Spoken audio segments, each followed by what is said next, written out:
Praise the Lord. எல்லாரும் நல்லா இருக்கீங்களா? கர்த்தருக்கு நான் ரொம்ப நன்றி செலுத்துகிறேன். இந்த ஆராதனைக்கு என்னையும் கர்த்தர் இந்த இடத்துல தகுதிப்படுத்தினதுக்காக நன்றி. உண்மையாலுமே கர்த்தர் இந்த இடத்துல என்னை நீங்கள் கூட்டி கொண்டுட்டு வந்திருக்காருன்ற அந்த ஆராதனை வேளையில் நான் காலையில் அதிகாலையில் 3 மணிக்கு இருந்து ஜெபிக்கிறப்ப ஆனந்தம் என் இயேசு தருகிறார். இந்த பாடலை தான் நான் பாடினேன். இந்த பாட்டு எனக்கு பிரதர் பாடுறப்ப என்னை ரொம்ப உண்மையாலுமே கர்த்தர் தான் இந்த இடத்துல கொண்டுட்டு வந்திருக்கிறாருன்றதை நான் நிச்சயமாக உறுதியோடு உங்கள் முன்னாடி சொல்ல முடியும். என்றும் ஆனந்தம் என் இயேசு தருகிறார்.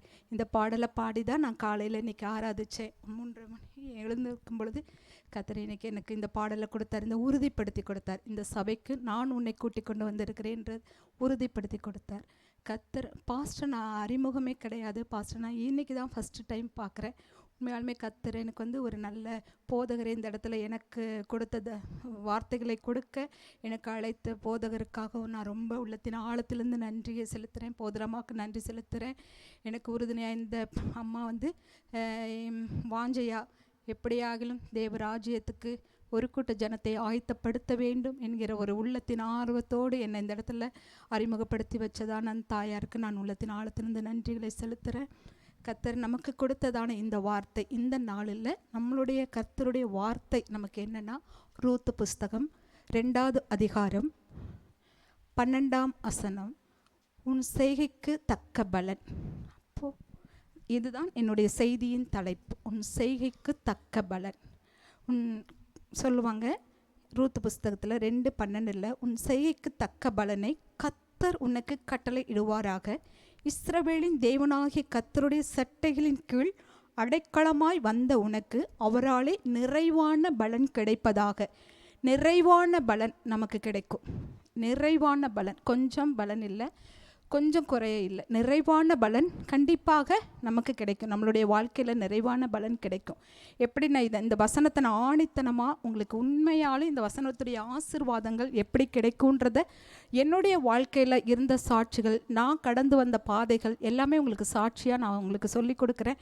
இதில் கர்த்தர் இந்த காரியத்தில் நமக்கு இந்த வசனத்தை ஆசீர்வாதமாக கொடுக்கணும். ஒரு விசை இந்த தலைகளை தாழ்த்தி நம்ம இந்த வசனத்தின் ஆசீர்வாதத்தை பெற்றுக்கொள்ளலாம். கர்த்தாவே, உடைய சமூகத்தில் எங்களை ஒவ்வொருவரையும் நாங்கள் அர்ப்பணிக்கிறோம் சுவாமி. இந்த வசனத்தை நீங்கள் தான் கொடுத்தீங்கன்றதை எல்லோரும் அறிந்து கொள்ளும்படிக்காக எல்லோரையும் நாங்கள் ஒரு விசை கூட உங்களுடைய கரத்தில் நாங்கள் ஒப்புக் கொடுக்கிறோம். அடியேனை மறைத்து நீர் வெளிப்படுவீராக. உங்களுடைய வார்த்தைகள் ஆண்டவரே காதேஸ் வனாந்தரங்களை அதிர பண்ணின அந்த சத்தம் இந்த இடத்துல தொனிக்கட்டும் என்று சொல்லி நான் ஜெபிக்கிறேன். ஆண்டவரே, உங்களுடைய பரிசுத்த பிரசன்னம் இந்த இடத்துல எல்லார் மேலும் இருக்கிறதற்காக நன்றி. இந்த வார்த்தைகள் அப்படியே கிரியை செய்ய வேண்டும் என்று நான் ஜெபிக்கிறேன். ஆண்டவரே, உங்களுடைய சமூகத்தில் என்னையும் தாழ்த்தி ஒப்பு கொடுக்கிறேன். இயேசுவின் நாமத்தில் ஜெபிக்கிறேன் பிதாவே, ஆமென். கர்த்தர் இந்த வார்த்தைகளை நமக்கு மிகுந்த ஆசீர்வாதமாக தருவார். ஏன் அப்படின்னா, என்னுடைய வாழ்க்கையில் நான் சாகணும் அப்படின்ட்டு முடிவு பண்ணி 50 தூக்க மாத்திரைகளை சாப்பிட்டேன். எல்லாருமே ஆச்சரியமாக பார்ப்பாங்க. மெடிக்கல் ஃபீல்டில் இருக்கவங்களுக்கு தெரியும் 50 மாத்திரை சாப்பிட்டா எப்படி உயிரோடு பிழைக்க முடியும் அப்படின்றத எல்லாருக்குமே தெரிஞ்ச ஒரு காரியம். 50 மாத்திரைகள் சாப்பிட்டு உயிரோடு இருக்கிறதுக்கான வாய்ப்புகள் ரொம்ப கம்மி. ஆனால் கர்த்தர் என்னைய தெரிந்தெடுத்து, கர்த்தர் என்னை பேர் சொல்லி அழைத்து, தாயின் கருவில் உருவாகும் முன்னே என்னை தெரிந்தெடுத்து என்னை பெயர் சொல்லி அழைத்து இந்நாள் வரைக்கும் என்னை தாங்கி தயவாய் அவருடைய கரத்தில் நடத்தி கொண்டு வருகிறார். அதனால் இன்றைக்கு நம்ம விசுவாசிப்போம். நமக்கு ஆண்டவர் கற்றுக் கொடுக்கிறதான பாடங்கள் நம்ம என்ன செஞ்சால் கர்த்தர் நமக்கு செய்கைக்கு தக்க பலனை நமக்கு கர்த்தர் கட்டளையிடுவார். நான் அற்பமான ஆரம்பம் தான். என்னுடைய ஆரம்பம் பார்த்திங்கன்னா மிகுந்த அற்பமான ஆரம்பம். என் கூட பிறந்தவங்க 5 சகோதரிகள். என் தகப்பன் 96 இறந்துட்டாங்க.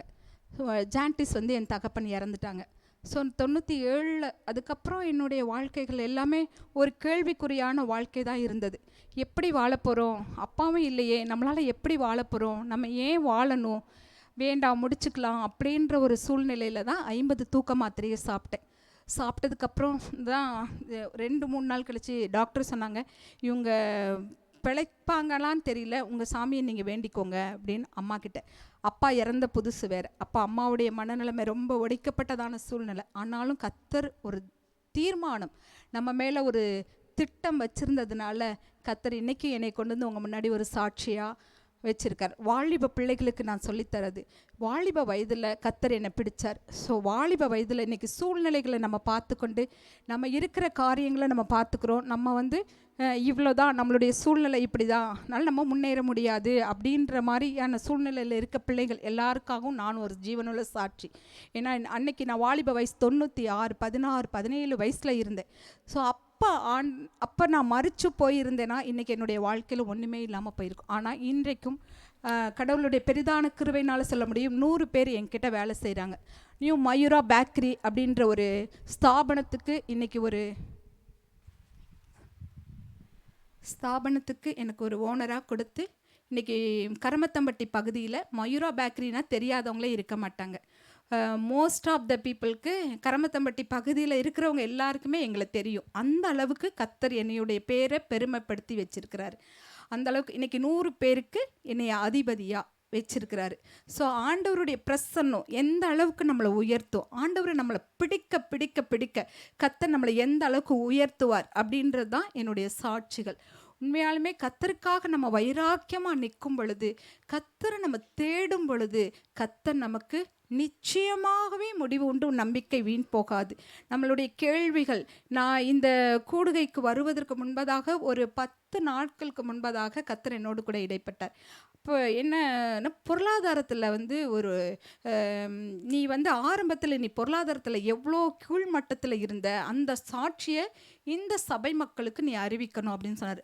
ஆண்டவரே, எந்த சபைன்னே நீங்கள் இன்னும் எனக்கு சொல்லவே இல்லையே, நான் போய் பொருளாதாரத்தில் எதை பற்றி நான் சொல்லணும் அப்படின்னு நான் ஆண்டவர்கிட்ட நான் அதிகமாக ஆண்டவரோடு கூட பேசுகிற பழக்கம். ஏன்னா என்னுடைய அற்பமான ஆரம்பத்தில் அதிகமான அடிகள், ரொம்ப நொறுக்கப்பட்ட சூழ்நிலைகள், அதை நிமித்தம் ஆண்டவர் அப்படியே இறுக பிடிச்சிட்டார். என்னைய பிடிச்சதுனால, ஆண்டவரே நான் எங்கே போய் யார்கிட்ட சொல்லணும், நான் உனக்கு ஒரு சபையை நான் கொடுப்பேன், அந்த சபையில் பொருளாதாரத்தில் நீ எவ்வளோ கீழ்த்தங்கி இருந்த, ஸோ அந்த கீழ்த்தங்குதலில் நீ எதை கற்றுக்கொண்டு எதன் மூலியமாக நீ உயர்த்தப்பட்ட அப்படின்ற ஒரு காரியத்தை, பொருளாதாரத்தில் இன்னைக்கு பாதிக்கப்பட்டவர்களுக்காக நான் உன்னை இந்த சபைக்கு அனுப்புகிறேன் என்று கர்த்தர் என்னோட இடைப்பட்டார்.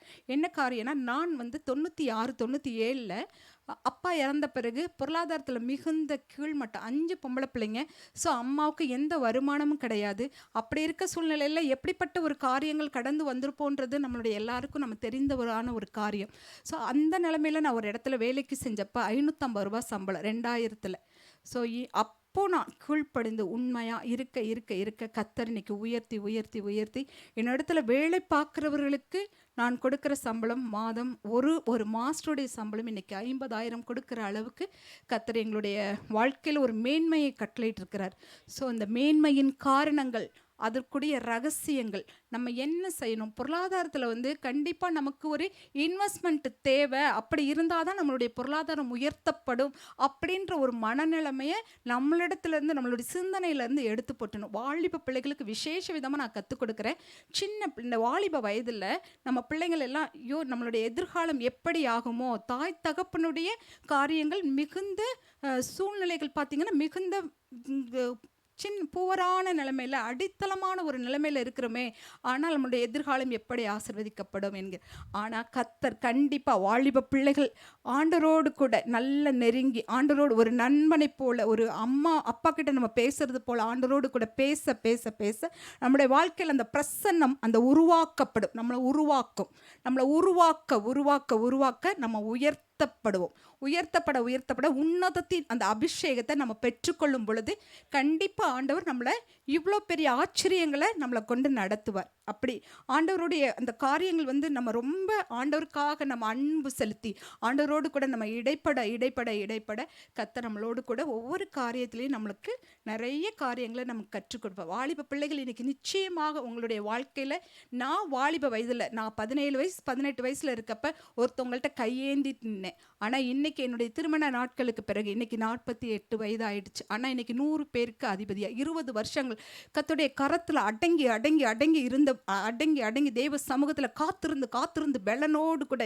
இருந்த பொழுது இன்னைக்கு கர்த்தர் என்னை உயர்த்தி இந்த அளவுக்கு சிங்காசனத்தில் வைத்திருக்கிற அளவுக்கு எனக்கு நிறைய ஒரு ஆச்சரியமான காரியங்களை என்னை கொண்டு நிறைய சபைகளுக்கும் நிறைய ஆச்சரியமான காரியங்களை என்னை கொண்டு செய்துட்ருக்கார். ஸோ நம்மளுடைய செய்கைக்கு தக்க பலன் எப்படி நமக்கு கிடைக்கும் அப்படின்றப்ப முதலாவது நம்மளுடைய குணங்கள் மாற்றப்பட வேண்டும். கண்டிப்பாக மோவாப்பிய பெண்ணாகிய ரூத் ஒர்பாள் 2 பேர் இருப்பாங்க.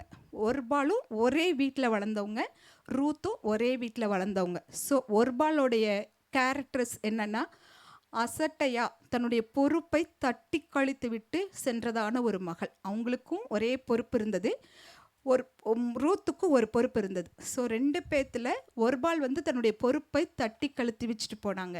குணங்களில் ஒரு மாற்றம் இல்லாமல் கணவன் இழந்துட்டாங்க. ஆனால் சூழ்நிலைகள், நம்மளுடைய சூழ்நிலைகள் மிகுந்த மோசமான சூழ்நிலைகள் இருக்கும் இல்லாமல் இல்லை. என்னுடைய சூழ்நிலை மிகுந்த மோசமாக தான் இருந்துச்சு.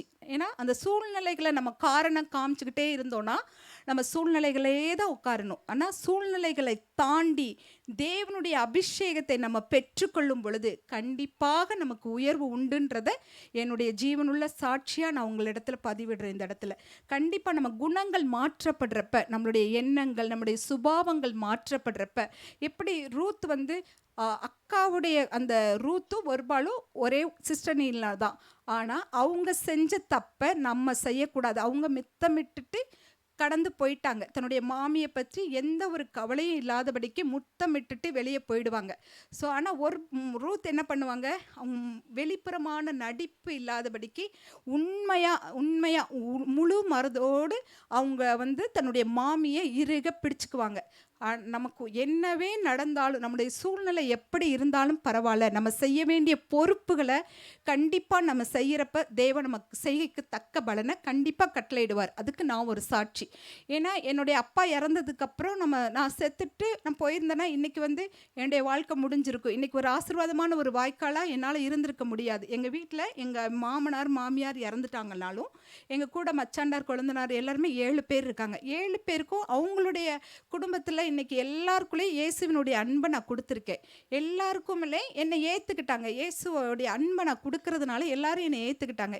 இன்றைக்கி எங்கள் மச்சாண்டாருக்கு பார்த்திங்கன்னா ரொம்ப ஒரு கடினமான ஒரு இறக்குற தருவாயான ஒரு சூழ்நிலை வந்தப்போ நான் ஆண்டவரே என்னை இந்த குடும்பத்தில் வச்சுட்டிங்கப்பா, எப்படியாவது அவங்களுக்கு ஜீவனை கொடுத்துருங்களேன் அப்படின்னு நான் ரொம்ப கெஞ்சி ஆண்டவர்கிட்ட பிரார்த்தித்தப்ப அவர் ஜீவனை கொடுத்து, டாக்டர் எல்லாமே முடிஞ்சிருச்சு, நீங்கள் எடுத்துகிட்டு போயிடுங்க அப்படின்னு அவங்க வென்டிலேட்டரில் இருந்து தான் நாங்கள் வீட்டுக்கு கூட்டிகிட்டு வந்தோம். நான் ஒன்றே ஆண்டவரே எப்படியாக இவருடைய ஜீவன் கிடைக்கப்படணும்னு போராடி மன்றாடி ஆண்டவர் பாதத்தில் இறுக பிடிச்சிக்கிட்டு ஜெபிக்கிறப்ப அவர் ஜீவனை கொடுத்து இந்நாள் வரைக்கும் என் கூட உதவி செஞ்சுட்டு என் கடையில் இருக்காங்க. ஸோ தேவன் நம்ம குடும்பத்தில் நம்மளை கொண்டு வச்சதுக்கு ஏன் இந்த குடும்பத்தில் நம்மளை வச்சுட்டாங்க, ஏன் இப்படிப்பட்ட கணவரை கொடுத்துட்டாங்க, ஏன் கேள்வி கேட்க விட்டுட்டு கண்டிப்பாக நம்ம இந்த குடும்பத்தில் கொண்டு வந்ததுக்கு ஒரு பெரிய முகாந்திரம் உண்டல்லவா. அதற்காக இந்த குடும்பத்தில் உள்ள பொறுப்புகளை நாம் தட்டி கழிக்காதபடிக்கு கர்த்தருக்காக இந்த இடத்துல எனக்கு கொடுக்கப்பட்ட பொறுப்புகளுக்கு நான் உத்தரவாதி அப்படின்னு உத்தரவாதம் எடுத்து நம்ம அந்த குடும்பத்தில் உள்ளவர்கள் மேலே அக்கறை காட்டும் பொழுது கர்த்தர் நம்மளுடைய செய்கைக்கு தக்க பலனை கர்த்தர் கட்டளையிடுவார். அந்த வார்த்தையே சொல்லுவார், உன் செய்கைக்கு தக்க பலனை நான் தர முடியாது, கர்த்தர் தான் உனக்கு கட்டளையிடுவார் அப்படின்னு சொல்லிட்டு. அப்போ நம்ம வீட்டில் இருக்கவங்கள்ட்ட நம்ம எதிர்பார்க்க முடியாது. நம்ம செஞ்ச எல்லா காரியங்களையும் நம்மளுடைய கேள்விகள் என்னவா இருக்கும், நான் எல்லாமே நல்லதே செய்கிறேனே, ஏன் எனக்கு இந்த பாடுகள், ஏன் எனக்கு இந்த கஷ்டம், தொடர்ச்சியான பொருளாதாரத்தில் ஒரு மாற்றம் இல்லாமல் இருக்கே, ஏன் எனக்கு இந்த பாடுகள் அப்படின்னு நம்ம ஒன்று நம்ம நினைக்கணும். நம்மளுடைய செய்கைக்கு தக்க பலனை பரத்திலிருந்து தேவன் நமக்கு கண்டிப்பாக அருளி செய்வார் அப்படின்னு சொல்லிட்டு. என்னுடைய அப்பா இறந்ததுக்கப்புறம் நாங்கள் 5 பெண் பிள்ளைகள்னால எங்கள் அம்மாவுக்கு வேறு எந்த சோர்ஸுமே கிடையாது. அப்போ நான் திருமணம் ஆகி வந்ததுக்கப்புறம் என் தங்கச்சிங்க 3 பேர்த்தையும் திருமணம் பண்ணி கொடுக்க கர்த்தர் உதவி செஞ்சார். எனக்கு ஒரு நல்ல கணவரை கொடுத்துருக்கிறார். உண்மையாலுமே என் கணவர் தான் இன்றைக்கி இங்கே கொண்டு இறக்கி விட்டுட்டு போனாங்க. ரட்சிக்கப்படாத கணவர் தான். ஆனாலும் கர்த்தர் அவங்களுக்குள்ளே பேசி நம்ம கீழ்ப்படியணும். கர்த்தர் நம்ம வேத வசனம் இருக்குது, நம்ம கிறிஸ்துவுக்கு கீழ்ப்படிக்கிறது போல உன் சொந்த புருஷனுக்கு நீ கீழ்ப்படி, உன்னுடைய கற்புள்ள நடத்தையின் மூலம் நீ உன் கணவரை ஆதாயப்படுத்திக் கொள் என்று. அப்போ நம்ம பெண்களாகிய நாம் எப்படி கீழ்ப்படிந்தோன்னா கண்டிப்பாக நம்ம வீட்டுக்கு ஒரு ஆசீர்வாதமான ஒரு வாய்க்காலாக நம்மளால் இருக்க முடியும். பொருளாதாரத்தில் கண்டிப்பாக ஒரு மாற்றம் கிடைக்கும். நான் கீழ்ப்படிந்து இருந்தது நிமித்தம் இன்னைக்கு என்னுடைய பொருளாதாரத்தில் ஒரு பெரிய மாற்றம் இருக்குது. எங்களுடைய 10க்கு 10 தான் எங்களுடைய ஆரம்பம். ஏன் இவங்களுக்கெல்லாம் கீழ்ப்படியணும், நம்மளும் படிச்சிருக்கோம், நாங்களும் வேலைக்கு போகிறோமே அப்படின்ற நம்மளுடைய மனநிலைமை இல்லாதபடிக்கு. ஆனால் கர்த்தருக்காக நம்ம செய்கிற காரியத்தில் கண்டிப்பாக தேவன் வந்து நமக்காக எல்லாமே செய்வார். நம்ம கர்த்தருக்காக நம்ம நிற்கணும். கர்த்தர் நமக்கு கற்றுக் கொடுத்த கற்பனைகளின்படி நம்ம வீட்டில் வந்து கீழ்ப்படிஞ்சு நடக்கிறப்ப நம்முடைய பொருளாதாரத்தில் கண்டிப்பாக ஒரு ஆசீர்வாதம் கிடைக்கும். பெண்களாகிய நாம தான் திறப்பில் நின்று சுவரை அடைக்க கர்த்தர் நம்ம கையில் தான் அந்த ஆசீர்வாதத்தை கொடுத்துருக்கிறாரு. ஸோ நான் வந்து என்னுடைய கணவர், நான் திருமணம் பண்ணுறப்ப எங்களுக்கு இவ்வளவான வசதிகள் கிடையாது. எங்களுடைய ஆரம்பம் 10க்கு 10 தான் கடைகள். ஈரோட்டில் நாங்கள் ஃபஸ்ட்டு வச்சுருந்தோம். ஜெபிப்பேன், அதிகாலையில் எழும்பி ஜெபிப்பேன். ஜெபிச்சு என் கணவருக்கு கீழ்ப்படிந்து அவங்க என்ன தான், நான் ஃபஸ்ட்டு சர்ச்சுக்கு போயிட்டு வந்தாலே அப்படி பயங்கரமாக கோவம் வரும், பயங்கர சண்டை வரும். ஆனாலும் வர்றப்பவே ஆண்டவரே இவங்கள்ட்ட இந்த காயங்கள் எல்லாம் வந்துடக்கூடாது, 2 பேருக்குள்ளே ஒருவருக்கொருவர் ஒருமனப்பாட்டு அந்த கெடுக்கிற ஆவிகள் எங்களுக்குள்ளே செயல்பற்றக்கூடாதுன்னு கட்டி ஜெபம் பண்ணிட்டு தான் வீட்டுக்குள்ளேயே வருவேன். அப்படி வர சில நாட்கள் கடந்தது. நாங்கள் எது வாங்கினாலும் எது செஞ்சாலும் கையை பிடிச்சிக்கிட்டு செய்ய கர்த்தர் எங்களுக்கு உதவி செஞ்சார். எது இடம் வாங்கினாலும் கொடுத்தாலும் கடைகள் ஆரம்பித்தாலும் கர்த்தருடைய பெரிதான கிருபையினால இன்னைக்கு 5 கடைகளை வைத்திருக்க கர்த்தர் உதவி செய்திருக்கிறார். நாங்கள் அவினாசி பகுதியில் சேவூர் ரோட்டில் பார்த்தீங்கன்னா மயூரா பேக்கரின்னு சொல்லிட்டு எங்களுடைய கடைகள் இருக்குது.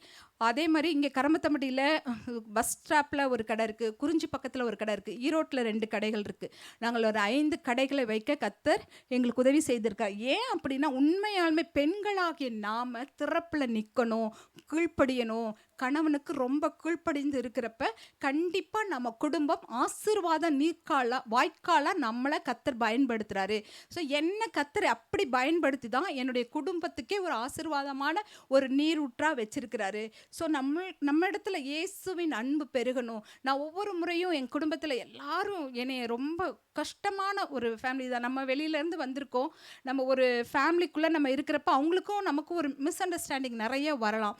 ஆனால் நான் ஏசப்பாட்ட கேட்பேன், அவங்க பைபிள் படிக்கலையே, நீ தானே பைபிள் படிக்கிற அப்படிம்பாங்க. உடனே அடுத்த பதில் என்ன சொல்லுவாங்க, நீ பைபிள் படிக்கிறீல்லம்மா, நீ பைபிள் படிக்கலைன்னா உனக்குள்ள சமாதானம் வரணும்னா நீ தான் கீழ்ப்படிஞ்சு அவங்கள்ட்ட மன்னிப்பு கேட்கணும், அந்த வார்த்தைகளுக்கு கீழ்ப்படியணும். பைபிள் படிக்கிறவங்க நம்ம எல்லாருமே பைபிள் படிக்கிறோம். ஆனால் அந்த வார்த்தைகளுக்கு கீழ்ப்படியத்தக்கதான அந்த அபிஷேகத்தை கர்த்தர் நம்ம கேட்டு வாங்கிக்கணும். நம்மளால முடியாது. அந்த வசனம் ஒன்று இருக்கும், பலத்தினாலும் அல்ல பராக்கிரமத்தினாலும் அல்ல தேவ ஆவியினாலே ஆகும் என்று சொல்லப்பட்டதான அந்த வசனம் நமக்குள்ளா கிரியை செய்யணும். ஆவியின் பலனை பெற்றுக்கொள்ளும் பொழுது நம்ம கண்டிப்பாக கீழ்ப்படிதலின் ஆவி நமக்குள்ள நிறைய கிரியை செய்கிறத நம்ம பார்ப்போம். இயேசுவினுடைய அந்த சுபாவங்கள், மோவாப் தேசத்துலேருந்து அந்த பெண்கள் வந்திருப்பாங்க.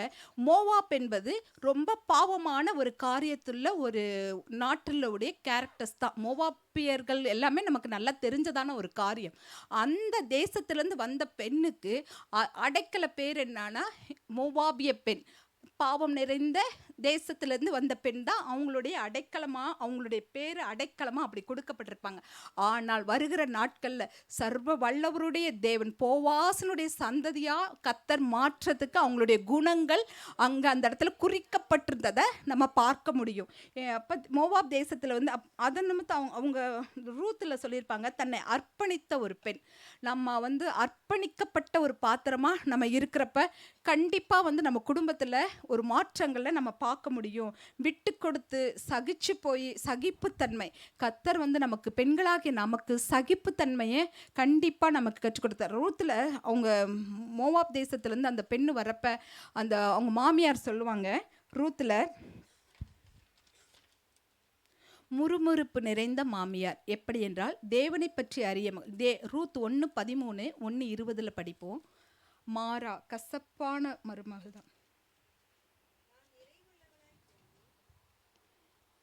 1:13 அவர்கள் பெரியவளாக மட்டும் புருஷன்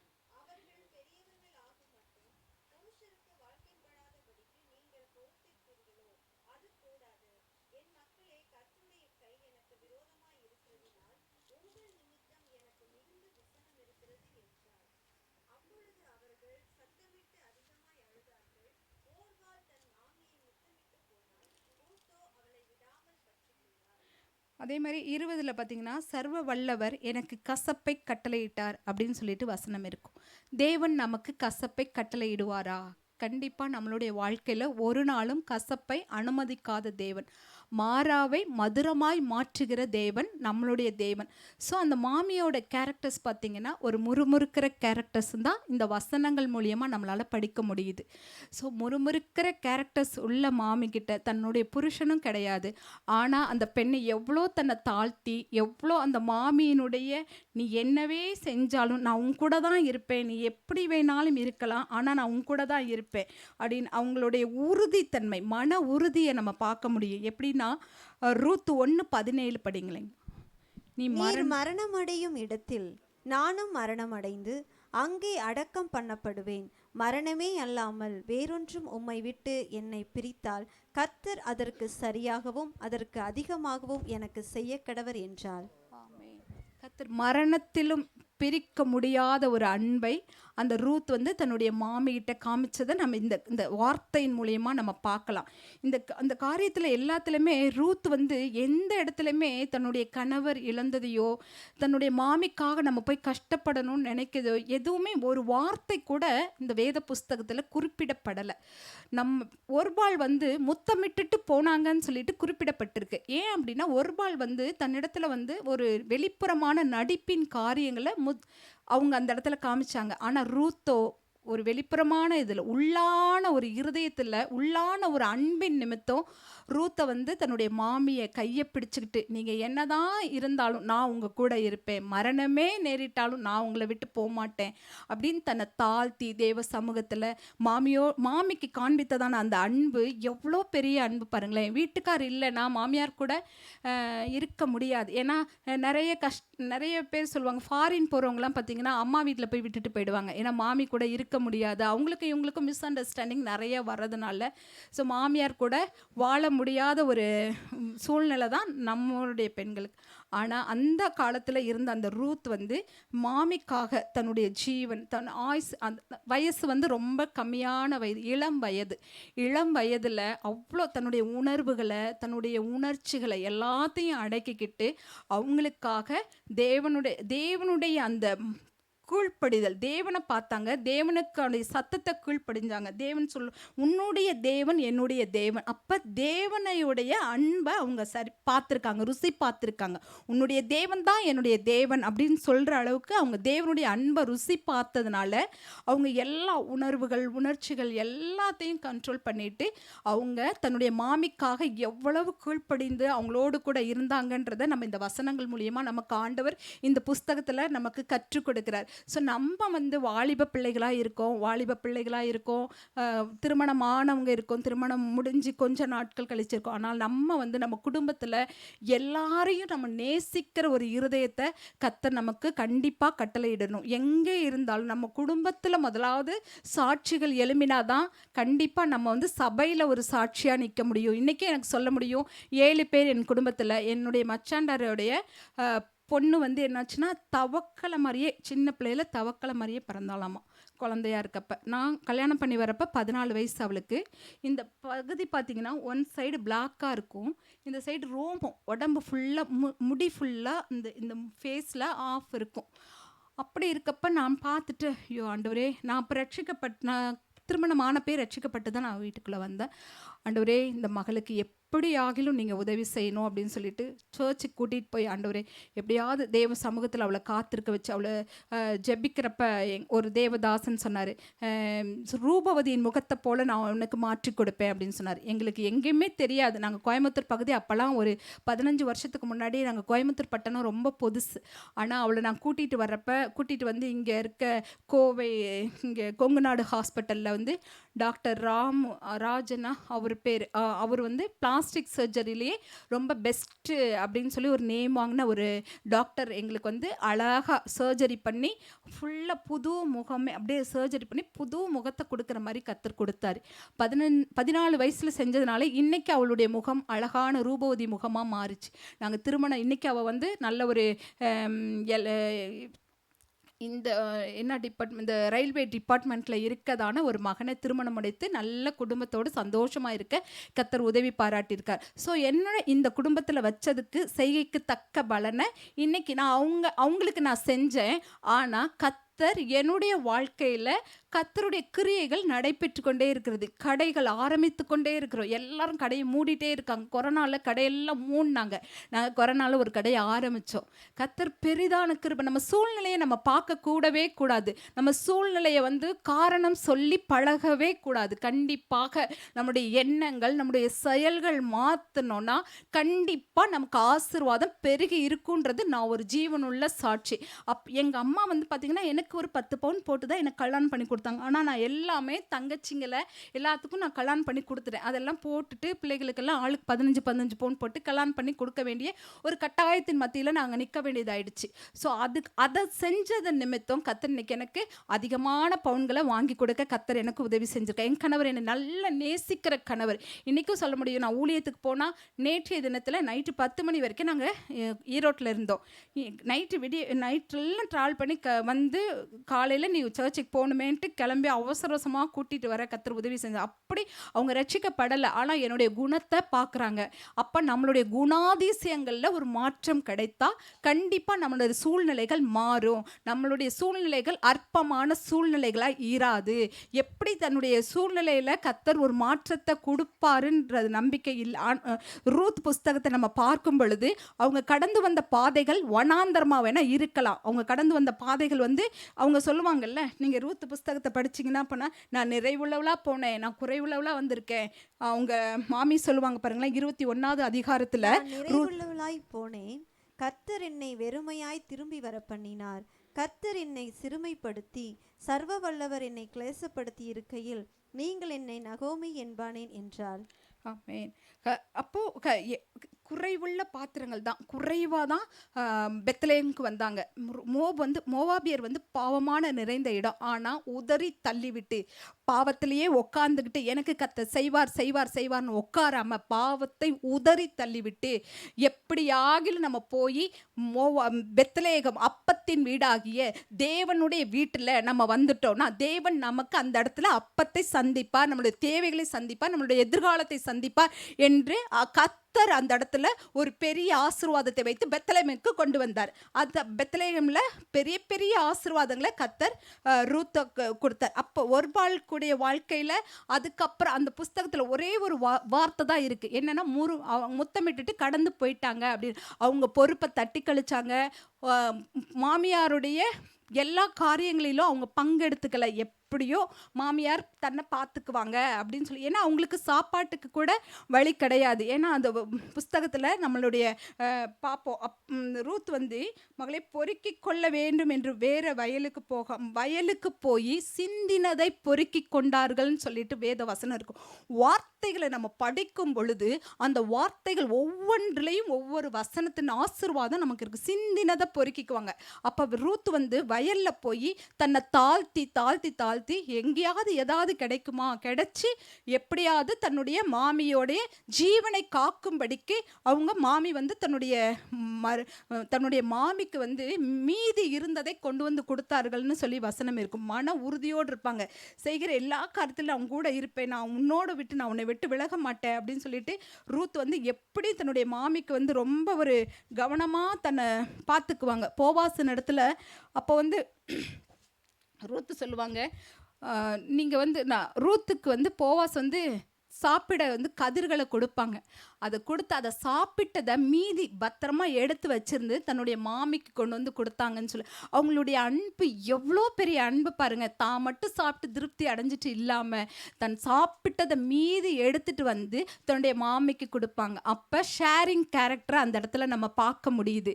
ஸோ நம்மளுடைய குணங்கள் தான் நம்மளுடைய ஆசீர்வாதத்துக்கு தடையாக இருக்குதுன்றத நம்ம இந்த ரூத் புஸ்தகத்தில் நம்ம நல்ல அழகாக நம்ம படிக்கிறப்ப ஆண்டவர் நமக்கு அழகாக கற்றுக் கொடுக்குறார். நம்ம குணங்கள் மற்றவர்களுக்கு நமக்கு கிடைக்கிறத மற்றவர்களுக்கு நம்ம ஷேர் பண்ண வேண்டும் என்கிற அந்த காரியம் இந்த இடத்துல கற்றுக் கொடுக்கப்படுகிறது. எப்படி அப்படின்னா, நான் எனக்கு செய்கைக்கு தக்க பலனை கர்த்தர் எனக்கு கட்டளையிட்டார். இந்த காரியத்துக்கு நான் ஒரு சாட்சி. என்னன்னா, எனக்கு கிடைச்ச எல்லா ஆசீர்வாதத்தையும் ஊழியக்காரர்களுக்கு ஊழியத்தில் நான் வந்து நித்திய வாழ்வு சபையில் ஒரு அங்கமாக ஈரோட்டில் நித்திய வாழ்வு சபையில் என்னுடைய போதகர் கீழே நான் இப்போவும் நான் அங்கே தான் சர்ச்சுக்கு போயிட்டுருக்கேன். ஸோ எங்கள் போதகருக்கு எந்த ஒரு பொருளாதார தேவைகளும் எந்த ஒரு காரியனாலும் நாங்கள் பின்னாடி நின்று அவங்க ஊழியம் அன்பாக அழகாக செய்வாங்க. அந்த ஊழியத்தில் நாங்கள் பின்னாடி பேக் போனால் நின்று அவங்களுக்கு செய்ய வேண்டிய காரியங்கள் எல்லாமே நாங்கள் கூட இருந்து நாங்கள் செஞ்சு கொடுப்போம். ஆனால் நாங்கள் தான் செய்கிறோன்றது தெரியாது. ஆனாலும் பின்னாடி இருந்து எல்லா காரியங்களையும் நீங்கள் செய்யுங்க பாஸ்டர், நாங்கள் நிற்கிறோம், உறுதுணையாக ஆரோனையும் ஊரையும் போல் நாங்கள் உறுதுணையாக நிற்போம். ஸோ நம்ம இந்த சபையில் நம்மளை கொண்டு வந்து வச்சுருக்காங்க அப்படின்னா நாமளும் ஊரையும் ஆரோனையும் போல் நம்ம இந்த சபைக்கு நம்ம கர்த்தருக்காக இந்த இடத்துல நம்ம அவங்களுக்கு உதவியாக இருக்கும் பொழுது நம்முடைய வாழ்க்கையில் கண்டிப்பாக ஒரு மாறுதல் கிடைக்கும். நான் அப்படி தான் சபையில் வந்து எல்லாருக்காகவும் ஓடி ஓடி உதவி செய்கிறது. சாப்பாட்டின் காரியங்கள், நான் ஒரு கிறிஸ்டியன் இன்ஸ்டியூஷன் சிஎஸ்ஐ ஸ்கூலில் ஒரு 150 பிள்ளைங்க படிக்கிறாங்க. அந்த பிள்ளைகள் மத்தியில் டெய்லி ரெகுலராக அந்த பிள்ளைங்களுக்கு மத்தியானம் சாப்பாடு நல்ல சாப்பாடு இருக்காது. அதனால் அதுங்களுக்கு சுண்டலோ எதையோ ஒன்று தாளித்து டெய்லியுமே எங்கள் கடையிலேருந்து கொண்டு போய் கொடுத்து அந்த பிள்ளைகளுடைய தேவைக்கு அந்த பிள்ளைங்களுக்கு ஒரு எனர்ஜி கிடைக்கணுமே அப்படின்னு சொல்லிட்டு அதுங்களுக்கு கொண்டு போய் கொடுப்பேன். ஷேரிங் எனக்கு கிடைச்சது, எனக்கு ஆண்டவர் என்ன ஆசீர்வச்சிருக்காரு, எனக்காக தேவன் எவ்வளவோ செஞ்சுருக்கிறாரு. ஸோ நான் கஷ்டப்படுற பிள்ளைகள் மேலே, கண்ணீர் விடுற பிள்ளைகள் மேலே, அந்த பிள்ளைகளுக்கு வாழ்வாதாரத்துக்கு தேவையான ஒரு காரியத்தை நான் செய்யணுன்ற பொறுப்பெடுத்து இன்னைக்கு நாள் வரைக்கும் செய்துட்ருக்கேன். கிட்டத்தட்ட ஒரு 10 வருஷமாக ஒரு சபையில் வந்துட்டு 15 வருஷமாக ஃபாஸ்டிங் ப்ரேயருக்கு என்னால் முடிந்த காரியங்களை செய்துட்ருக்கேன். இந்த மாதிரி நமக்கு கிடைக்கிற ஆசீர்வாதத்தை கண்டிப்பாக நம்ம ஷேர் பண்ணணும். நாமளே நம்ம வச்சுக்கிட்டோம்னா அது வளர்ச்சி அடையாது. அப்போது நம்ம கண்டிப்பாக நமக்கு என்ன தாளந்து இருந்தாலும், நமக்கு வண்டி ஓட்ட முடியுதா, நம்ம வண்டி ஓட்டிகிட்டே வர்றப்ப ஒருத்தவங்க முடியாதவங்க வராங்களா, அவங்கள ஏற்றி கொண்டு போய் அந்த இடத்துல விடணும். சின்ன சின்ன காரியங்களை நம்ம செய்கிறப்ப நமக்கு செய்கைக்கு தக்க பலனை கர்த்தர் கண்டிப்பாக கட்டளையிடுவார். கண்டிப்பாக நம்மளுடைய வாழ்க்கையில் வந்து இந்த ஷேரிங் வந்து ரொம்ப ரொம்ப முக்கியம். அந்த பொருளாதாரத்தில் வந்து நம்ம ஏன் பின்தங்கி நம்ம நிலைமையில் நிற்கிறோம் அப்படின்னா கண்டிப்பாக இதெல்லாம் சின்ன சின்ன காரியங்கள் விட்டு கொடுக்குறோம். நமக்கு ஒருபால் வந்து மூத்தவங்க, ஒரு ரூத் வந்து இளையவங்க. ஒருபாலை போல் ரூத் வந்து அவங்க செஞ்சுட்டு போயிட்டாங்களே நம்ம குடும்பத்தில். அதே மாதிரி அவங்க மூத்தவங்க இருக்கிறப்ப நாம் ஏன் செய்யணும், அவங்க செஞ்சால் செஞ்சுட்டு அவங்களே இல்லை நம்ம ஏன் இந்த குடும்பத்தை பார்க்கணுன்ற ஒரு எண்ணங்கள் நமக்குள்ளே மேலோங்கவே கூடாது. நான் வீட்டில் வந்து 6வது மருமகள். ஆனால் எல்லாரும் தட்டி கழிச்சிட்டு போனதான காரியங்களில் நான் குடும்பத்தை பொறுப்பெடுத்து எல்லா குடும்பத்திலையும் எங்கெங்கே குறைகள் இருக்கோ அதெல்லாம் சரி பண்ண ஆரம்பித்தேன். ஸோ எங்கள் குடும்பம் இன்னைக்கு குடும்பம் முழுவதும் 7 பேர்த்தில் எல்லாருமே மிகுந்த ஆசீர்வாதமாக இருக்க கர்த்தர் என்னை ஒரு கருவியாக பயன்படுத்துகிறார். எங்களுக்கு ஒரு 3 காரை வாங்கி கொடுத்துருக்கிறாரு. அந்த காரில் நான் எங்கள் குடும்பத்தில் இருக்கவங்களை ஏற்றி கொண்டு போய் எங்கே போனாலும் நாங்கள் குடும்பமாக வருவதற்கு அவங்கள்ட்ட நம்ம ஒரு என்ன சொல்கிறது கணக்கு பார்த்துக்கிட்டு நம்ம இருந்தோன்னா நமக்கு ஆசீர்வாதம் கிடைக்காது. கண்டிப்பாக என்னுடைய வாழ்க்கையில் எனக்கு கர்த்தர் கற்றுக் கொடுத்ததான இந்த காரியங்களை நான் உங்களுக்கு ஷேர் பண்ணுறேன். ஏன்னா நான் கணக்கு பார்க்காம என் குடும்பத்தில் மூற்றவங்களுக்காக நான் ஓடி ஓடி உழைக்கிறப்ப கர்த்தர் எனக்காக கிரியை செய்கிறத நான் பார்க்குறேன். அந்த ஆசீர்வாதங்கள் எனக்கு ஒரு பெருக்கத்தின் ஆசீர்வாதத்தை, ஆபிரகாமின் ஆசீர்வாதங்கள் நான் உனக்கு கொடுப்பேன் என்று சொன்னதான தேவனுடைய அந்த அன்பு என்னையும் என் குடும்பத்தையும் இன்னைக்கு பெருக்கத்தின் ஆசீர்வாதத்தில் வச்சுருக்கு. ஸோ நம்ம வந்து அவங்க செய்கிறாங்க, ரூத் போல் மூத்தவங்க இருக்காங்களே, ஒருபால் இருக்காங்களே, அவங்க பெரிய அண்ணாங்களாம் இருக்காங்களே, அவங்களே குடும்பத்தை பார்க்கல நம்ம ஏன் பார்க்கணும் அப்படின்ற எண்ணம் இல்லாமல் அவங்க பார்த்தாலும் சரி பார்க்காட்டினாலும் சரி என்னுடைய பொறுப்பு இந்த குடும்பத்தில் நான் எனக்கு கொடுக்கப்பட்டதான பொறுப்பை நான் நிறைவேற்றுவேன். நான் எனக்குன்னு கீழ்ப்படிதலோடு கூட நான் இருப்பேன். எனக்கு இந்த குடும்பத்தில் எனக்குன்னு கொடுத்ததான என் தாய் தகப்பனுக்கு நான் உதவி செய்வேன். அப்படிப்பட்ட எண்ணங்கள் வரும் பொழுது கர்த்தர் கண்டிப்பாக நம்மளுடைய குடும்பத்தில் ஒரு பெரிய ஆசீர்வாதத்தை கண்டிப்பாக கொடுப்பாரு. பழைய ஏற்பாட்டில் வந்து பரம போவாசை வந்து கர்த்தர் திருமணம் காரியம் பண்ண ரூத்துக்கு வந்து அந்த வயலில் கண்டுபிடிக்கிறதுக்காக வயலில் பொறுக்கி போகிறப்ப இது இவங்க யார் அப்படின்னு சொல்கிறப்ப உன்னுடைய இனத்தான் தான் அப்படின்னு சொல்லிட்டு போவாசை திருமணம் பண்ணுறதுக்கான ஒரு சூழ்நிலைகள் எல்லாவற்றையும் ஆயத்தப்படுத்தி கொடுப்பார். அப்போ பரம போவாசாகிய தகப்பன் நம்மளுடைய காரியங்களுக்கு ஆண்டவர் எவ்வளோ முயற்சி பண்ணுவார். அப்போ அவர் சொல்லுவார், ஒரே ஒரு வசனத்தில் அதில் எடுத்து படிக்கலாம். ரூத் 3வது அதிகாரத்தில் மாமி சொல்லுவாங்க, பின்பு அவள் மாமியாகிய நகோமி அவளை நோக்கி, என் மகளே, நீ சுகமாய் வாழ்ந்திருக்கும்படி நான் உனக்கு சௌக்கியத்தை தேடாதிருப்பேனோ? முறுமுறுக்கிற மாமி தான். ஆனால் அந்த மாமியோடு கூட அவங்க கரம் பிடிச்சிட்டு வந்ததுனால அவங்க தன்னை தாழ்த்தி, எப்படியாவது மாமிக்கு எப்படியாவது நம்ம அவங்களுக்கு ஒரு ஆதரவாக இருக்கணுமே, வயதான காலத்தில் அவங்கள தனிமையாக விடுவது நல்லதல்லன்னு சொல்லி அவங்க உள்ளத்தில் ஒரு தீர்மானத்தை எடுத்தாங்க. அந்த தீர்மானத்தின் நிமித்தம் கர்த்தர் என்ன பண்ணாங்க, அவங்க நிமித்தமே பட்சிக்கிறவனிடத்திலிருந்து பட்சணத்தை கொடுக்கிற தேவன். மாமியார் எல்லாமே கேரக்டர்ஸ் பார்த்தீங்கன்னா அவங்களுக்கு நமக்கும், ஏன்னா அவங்க ஜெனரேஷன் வேறு, நம்ம ஜெனரேஷன் வேறு. ஸோ அவங்களுக்குள்ள நமக்கு மிஸ் அண்டர்ஸ்டாண்டிங் வரலாம். ஆனாலும் மாமியார்கிட்டருந்தே பட்சிக்கிறவனத்தில் பட்சணத்தை கொடுத்த தேவன். அவங்களுடைய உறவின் முறையார் இடத்துல போவாஸ்ன்றத ஒரு மகனை கொடுத்து திருமண காரியத்தை கர்த்தர் ஆயத்தப்படுத்தி கொடுத்தார். அப்போது அவங்க சொல்லுவாங்க, நீ குளித்து எண்ணெய் பூசி உன் வஸ்திரங்களை உடுத்தி கொண்டு அந்த களத்திற்கு போ, அந்த மனுஷன் புசித்து குடித்து தீர்மட்டும் அவன் கண்ணுக்கு எதிர்படாமல் இரு. அவங்க ஒரு நல்ல ஆலோசனையை சொல்லி கொடுப்பாங்க. முதிர் வயதில் அவங்களுடைய ஆலோசனை இந்த மகளுக்கு ரொம்ப பிரயோஜனமான ஒரு ஆலோசனையை கற்றுக் கொடுப்பாங்க.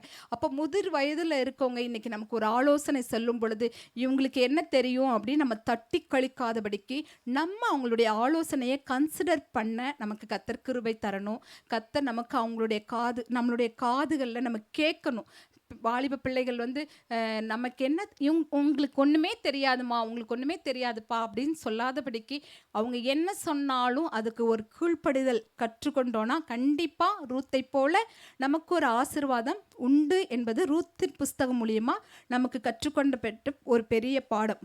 அதாவது போவாஸ் அவங்க சொல்லுவாங்க, தன்னுடைய குடும்பத்தை போய் படுத்திருக்கா, எண்ணெய் பூசி குளித்து, எண்ணெய் பூசி அப்படின்னா குளிக்கிறதுனா தன்னுடைய அழுக்கெல்லாம் களைக்கிறது, அழுக்கு களைச்ச. இப்போ நம்மளும் இன்னைக்கு நம்மளுடைய பாவம் என்கிற அழுக்கை களைத்து நல்ல ஒரு தண்ணீர்னால் குளிச்சுட்டு எண்ணெய் பூசினா புதிய எண்ணெயினால் நம்மளை அபிஷேகம், புதிய ஆவியின் அபிஷேகம். இன்னைக்கு ஆராதனை வேலையில் பயங்கர ஆவியானவர் பிரதரோட கூட நல்ல ஒரு வல்லமையை நான் ரொம்ப ஃபீல் பண்ணேன். அந்த அபிஷேகம் நம்மளை புதுப்பிக்கிற ஒரு அபிஷேகம். நம்ம குளிச்சு நம்ம தேவனுடைய காரியத்தில் நம்மளுடைய பழைய எண்ணங்களை எல்லாம் நம்ம ஜென்ம சுபாவங்கள், மோவாபுன்னா பழைய பாவ எண்ணங்கள், மோவாபியர் போல தான் இன்னைக்கு நம்மளும் நம்ம ஏன்னா பாவத்தில் நம்மளுடைய கருத்தரிப்பு பாவத்தில் தான் நம்ம கருத்தரிச்சிருக்கோம். ஸோ நமக்குள்ளே இருக்கிறதான எண்ணங்கள் பாவமான எண்ணங்கள் தான் இருக்கும், இல்லைன்னு சொல்லலை. ஆனாலும் நம்ம ஒவ்வொரு நாளும் அந்த பழைய எண்ணங்களை குளிக்கிறது போல் நம்மளை அழுக்குகளை எடுத்து போட போட போட கர்த்தர் நமக்கு புதிய அபிஷேகத்தினால நிரப்பி கர்த்தர் நமக்கு பரம போவாசாகிய தேவனுடைய கண்களில் நமக்கு கிருபை கிடைக்க வைப்பார் அப்படின்ற இந்த வசனம் ரொம்ப நமக்கு அவங்க சும்மா சாதாரணமாக சொல்லித்தர மாதிரி இருக்கும். நீ குளிச்சுட்டு எண்ணெய் பூசிட்டு நீ போய் அவங்க காலில் படுத்துக்கோ அப்படின்னு சொல்லிட்டு அவங்க வசனத்தை அந்த மாமி சொல்லி கொடுப்பாங்க.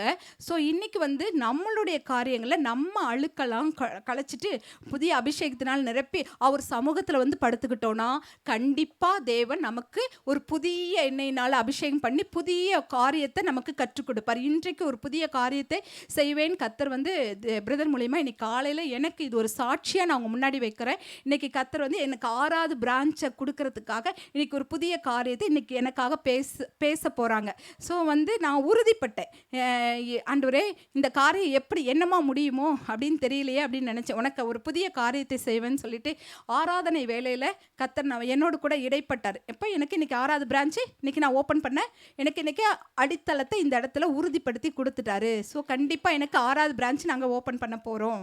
நாளைய தினத்துலேருந்து கர்த்தர் எங்களுக்கு அந்த கடையை எனக்கு ஆயத்தமாக்கி கொடுக்க போகிறாருன்றதை நான் உங்கள் முன்னாடி இன்றைக்கி இந்த சாட்சியம். ஏன் அப்படின்னா நம்ம ஆராதனை வேலையிலேயே நமக்கு நிறைய காரியங்களை கர்த்தர் நமக்கு கற்றுக் கொடுக்குறாரு.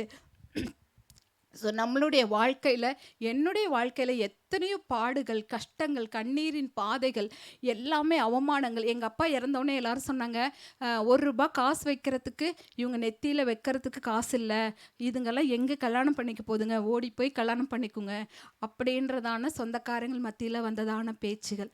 ஆனாலும் என் பரம தகப்பன் என்னை எவ்வளவா நேசித்து எவ்வளவா அன்பு செஞ்சு இன்னைக்கு எவ்வளோ பெரிய கடையை கொடுத்துருக்காரு. எங்களுக்கு தெரியாதவங்களே இல்லாதபடிக்கு எங்களை ஆண்டவர் ஆசீர்வதிச்சு பெருக பண்ணி வச்சு கொடுத்துருக்காரு, நல்ல கணவரை கொடுத்துருக்கிறாரு, நல்ல பிள்ளைகளை கொடுத்துருக்கிறாரு, நல்ல எனக்கு வாழ்க்கையில் ஒரு பெரிய பெரிய உன்னதமான ஆசீர்வாதம். நான் நினச்சி கூட பார்க்காத அளவுக்கு வருடம் ஒரு முறை வெளிநாடு பிரயாணங்களுக்கு என்னை கூட்டிக் கொண்டு போய் அழகு பார்க்குறாரு.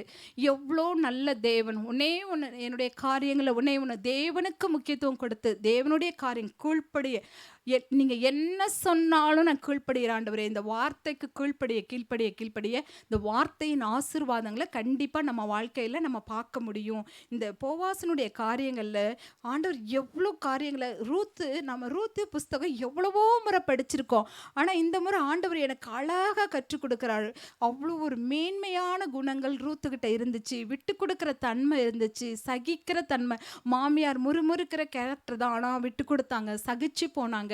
அப்படியெல்லாம் அவங்க சகிச்சதுனால தான் அவங்களுக்கு இன்றைக்கும் பரம போவாசாகிய கிறிஸ்துவின் சந்ததி அவங்க மூலியமா வருவதற்கு கர்த்தர் உதவி செய்தார் அப்படின்றத நம்ம அழகா இந்த காரியத்திலலாம் நம்ம பார்க்க முடியும். அப்போ அதிகாலமே எழுந்து, அவங்க ரூத்துடைய கேரக்டர்ல இன்னொரு ஒரு விஷயம் என்னன்னா, அவங்க சொல்லுவாங்க, அதிகாலமே எழுந்து தேவ சமூகத்தில் நின்றுட்டு இருக்காங்க, அதிகாலமே எழுந்து வயல்ல இருக்கிறாங்க அப்படின்னு சொல்லிட்டு போவாஸ்ட தன்னுடைய வேலைக்காரர்கள் குறிப்பிடப்படுவாங்க, ரூத்தை பத்தி குறிப்பாங்க. அப்ப நம்மளும் அதிகாலமே எழுந்து தேவ சமூகத்துல எழுந்து நம்ம நிக்கிறப்ப போவாஸ் சொல்லுவாங்க, உனக்கு கண்டிப்பா உன்னை யாரும் ஒருவரும் கை போடாதபடிக்கு நான் எச்சரித்திருக்கிறேன் அப்படின்னு சொல்லிட்டு போவாஸ் சொல்லுவாங்க.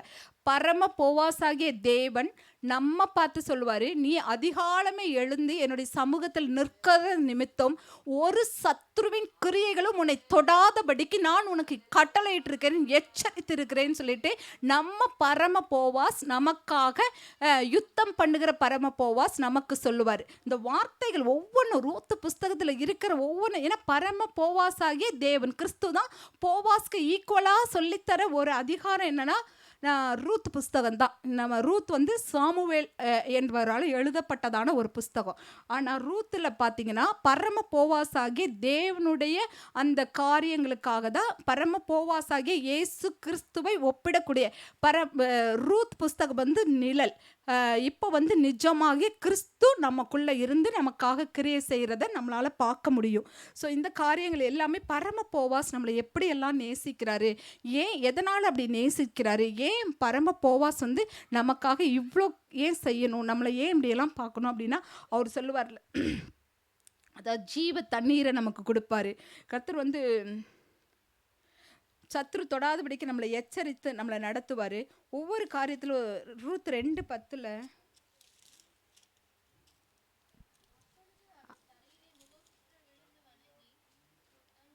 அப்பொழுது அவள் தரையிலே முகம் குப்புற விழுந்து வணங்கி, நான் அந்நிய தேசத்தாலாயிருக்க நீர் என்னை விசாரிக்கும்படி எனக்கு எதினாலே உம்முடைய கண்களில் தயை கிடைத்தது என்றாள்.